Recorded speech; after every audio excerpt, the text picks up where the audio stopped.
Okay, I'm going to explain number one. I started with the free body diagram. I have my normal force perpendicular to the incline that the box is on. Gravity is going to go down perpendicular to the ground. You can then split that up into the x and y components of gravity.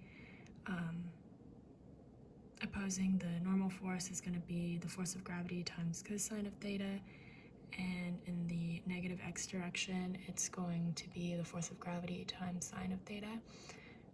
You also have this applied force going down in the same direction of the force of gravity in the negative y direction, and then you have the force of friction opposing the gravity in the negative x direction. So I have that drawn out here a little bit more neatly so you can see.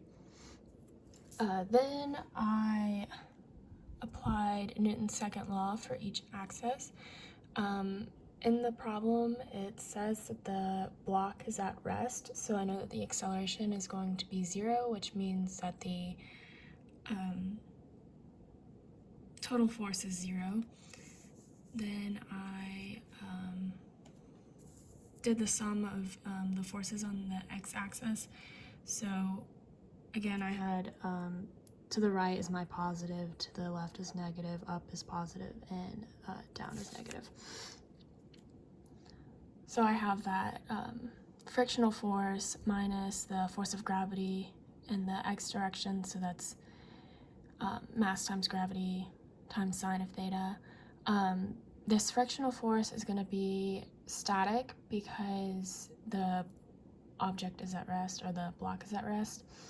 So I substituted in the equation the coefficient of static friction times the normal force and set that equal to 0 again because the object is at rest. And then I did the same thing for the y-axis. So I have that normal force minus the force of gravity times cosine of theta minus the force applied, and I set that equal to 0.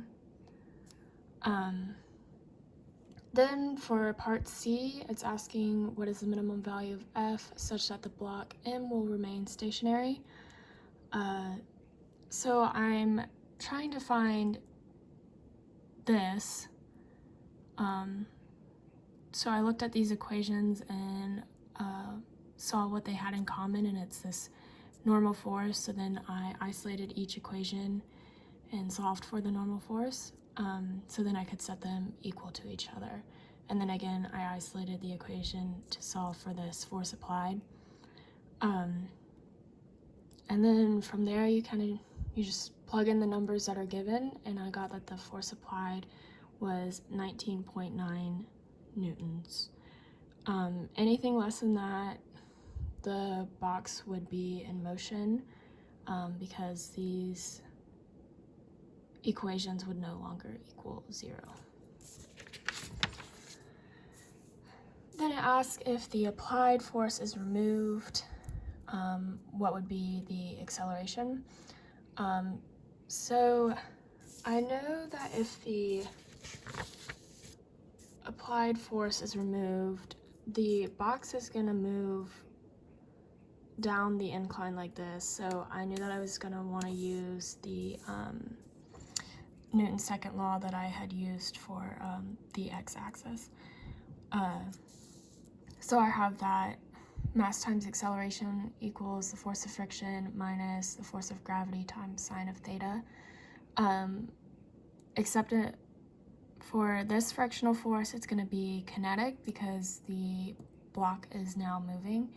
So then I plugged in the formula for kinetic friction, which is the coefficient of kinetic friction times the normal force, which is mass times gravity, and then again minus the mass times gravity times sine of theta.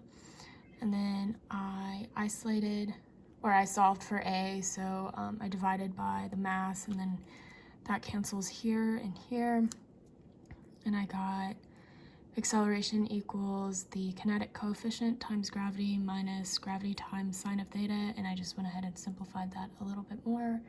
And then I plugged in the numbers that were given, and I got acceleration equals negative 2.38 meters per second squared.